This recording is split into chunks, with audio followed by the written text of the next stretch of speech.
नमस्कार बंधुगण जय जगन्नाथ समस्त को आज आम पढ़ा युक्त 2 द्वितीय वर्ष बही होम साइंस बही शरीरदत्त विषय जीवकोश बाबद समस्त कथा पढ़ा जीवकोशर गठन जीवकोशर कार्य गोटे इम्पोर्टाट लंग क्वेश्चन आपण मान सीएचएससी एग्जाम लंग क्वेश्चन आसबार संभावना चांसेस अच्छे।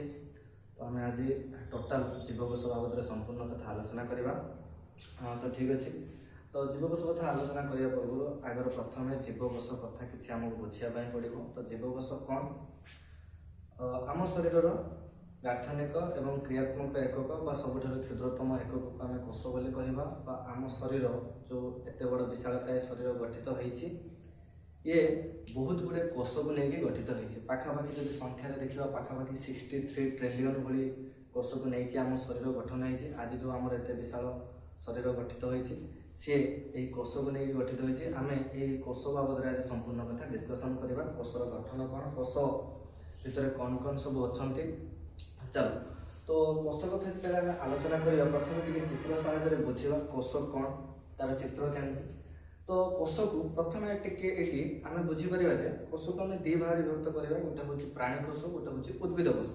तो प्राणी कोश और उद्भिद कोश उद्भिद कोश कथा आम सिलेबस तो ना तथापि आम जदि हम डिस्कसन करदे बट आम प्राणी कोश कथा प्रथम पढ़ा। प्राणी कोशर जो चित्र अंकन करवा तो प्राणी कोश साधारणतः टे गोलाकार आ मझीर गोटे एभलिया गोटे अंश थाए ताको आम नष्टि बोली कहवा। चित्र साहाय्य काटी दौचे समस्त देखुवे। तो यहाँ को आम कौन कहवा नष्टि इंग्राजी में कह जाए न्यूक्लियस। आवरण टी कोश को आवृत करके रखी कहवा कोश झिल्ली। कोश झिल्ली एवं एक कोश झिल्ली आ नष्टि मझीरे ये जो अर्धतरल पदार्थ अच्छी या भीतर अनेक गुड़िया कणिका गुड़िक अच्छा अर्धतरल पदार्थ गुड़िक अच्छी आम कोश प्ररस कहवा।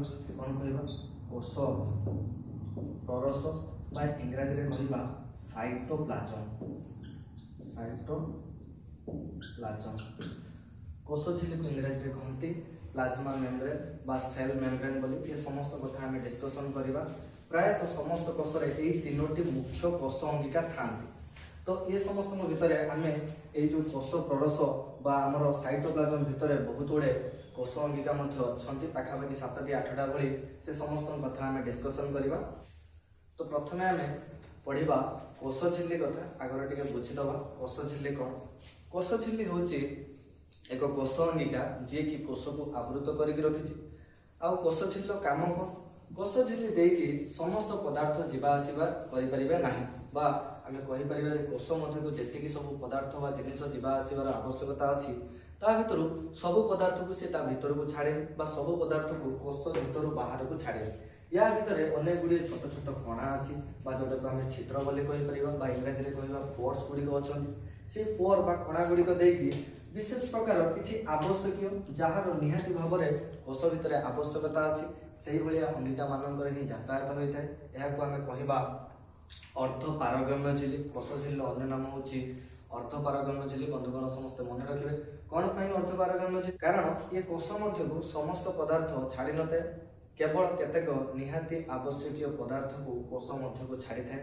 ये है कोश झिल्लीर कथा। तापर जब आम नष्टि कथा कहवा ये नष्टि आम कोशर आम कहीपर ये केन्द्र बा कोशर केन्द्रक बोली कहीपर बा कोशर प्राण बोली कहीपर। ये नष्टि मध्य बहुत कथा आम जिते पढ़ा आग को क्रोमोजोम बा गुणसूत्र जीन कथा ये सब नष्टि भितर अच्छी पढ़ा।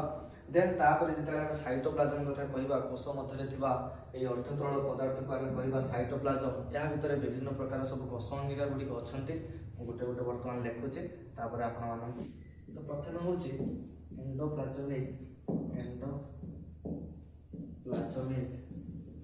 रेटिकुलम। रेटिकुलम दुई हूँ गोल्गी पिंड। 3 हूँ माइटोकॉन्ड्रिया।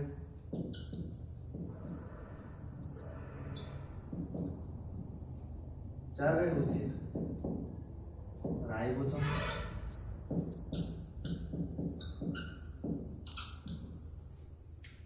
5 हूँ रसधानी इंग्राजी कहते भैकुल्स। 6 हूँ लाइसोसोम लाइसोसोम 7 रे होची सेंट्रोसोम ये समस्त कथा आमको गोटे गोटे कर डिस्कसन करने पड़ो आलोचना करने पड़ो।